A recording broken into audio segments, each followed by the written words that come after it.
Menteri Kesihatan Ong Ye Kung menekankan pihaknya perlu segera mengambil kaki tangan jagaan kesihatan tempatan dan luar negara. Ini menyusuli jumlah tinggi pekerja kesihatan yang meletak jawatan dalam tempoh 2 tahun lalu. Dengan lebih ramai graduan politeknik bakal menyertai tenaga kerja tidak lama lagi, MOH sedang meneroka di luar Singapura bagi menambah bekalan yang ada. For foreign healthcare workers, it takes time to conduct selection, examinations overseas, and for the shortlisted candidates to move here.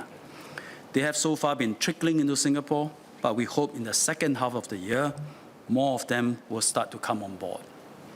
And for those who have performed well and are committed to Singapore, we welcome them to apply for PR.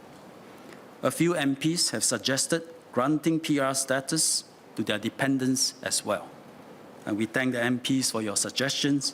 This is worth serious consideration. Berucap di Parlimen, Encik Ong juga menekankan perlunya membina sistem jagaan kesihatan bersama.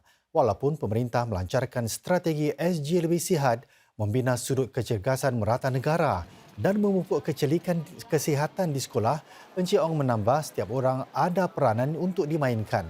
Daripada majikan yang menyediakan pemeriksaan kesihatan dan keseimbangan antara kerja dan kehidupan kepada inisiatif akar umbi yang menggalakkan kehidupan lebih sihat.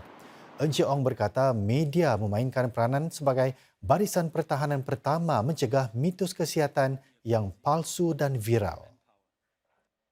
Saudara, demi menghuraikan pertikaian antara jiran tetangga dengan lebih cepat dan berkesan, para pegawai awam dan kaki tangan yang menyiasat kejadian sedemikian bagi pihak agensi pemerintah mungkin diberi lebih banyak kuasa untuk campur tangan dalam kes-kes serius. Para pegawai itu boleh menjalankan tindakan penguatkuasaan. Ini termasuk memasuki sesebuah rumah tanpa kebenaran pemilik rumah untuk menghentikan pertikaian. Kuasa yang diberikan dan proses pengantaraan yang wajib antara jiran adalah sebahagian daripada peningkatan yang diusulkan bagi rangka kerja pengurusan pertikaian masyarakat atau CDMF. Ia akan dibincangkan semasa rundingan awam dari esok hingga 31 hari bulan ini. Sebuah jawatankuasa silang agensi menyatakan perubahan yang disarankan itu bertujuan menggalakkan tingkah laku prososial dan memudahkan penyelesaian secara baik. Selain itu, ia juga mahu menghuraikan pertikaian antara jiran pada peringkat seawal mungkin.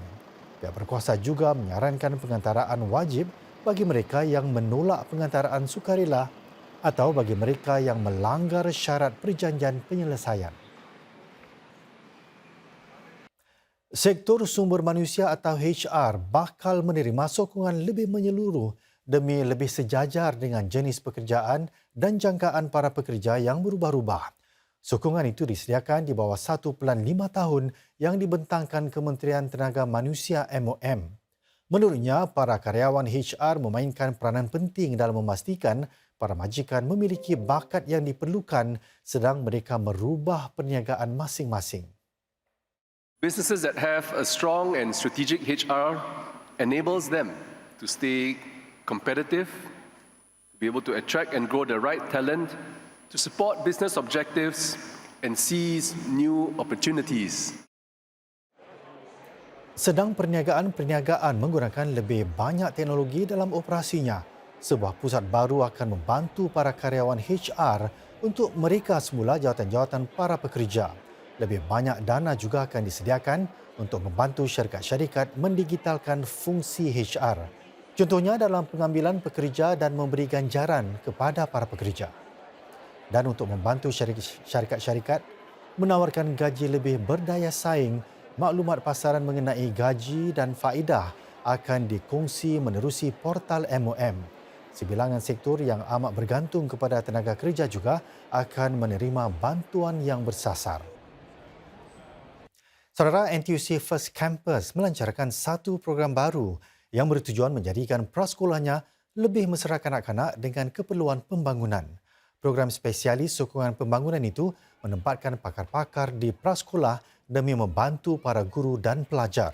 Bermula sejak Januari, ia kini membantu 60 kanak-kanak sedemikian di 8 prasekolah My First School.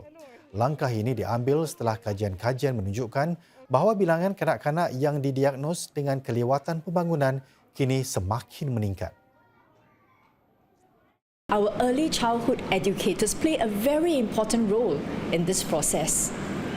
What the teachers say, how the teachers guide the students, all this have extremely important long-term impact on how the children view their peers who may be differently abled.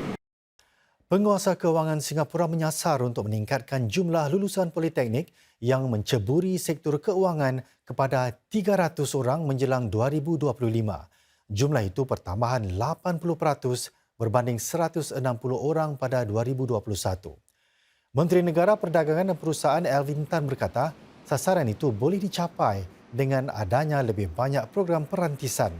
Bulan lalu, MAS melancarkan skim bernilai $8 juta bagi menggalak institusi-institusi keuangan agar menggajikan serta melatih para pelajar dan lulusan. Skim itu akan dikenalikan oleh Institut Perbankan dan Keuangan sepanjang 3 tahun akan datang. Memasang pintu platform di stesen-stesen LRT tidak boleh dilakukan disebabkan kekurangan ruang. Menteri Negara Kanan Pengangkutan Amy Khor berkata demikian berhubung isu meningkatkan keselamatan di stesen LRT. Perkara itu disentuh selepas mayat seorang wanita 33 tahun ditemui di landasan stesen LRT Punggol East pada Mac tahun ini.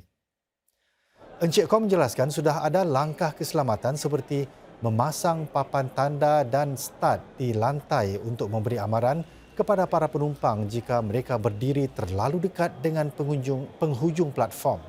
Penghadang kaca juga dipasang sejak 2018. Namun ada ruang terbuka untuk membolehkan para penumpang keluar masuk gerabak.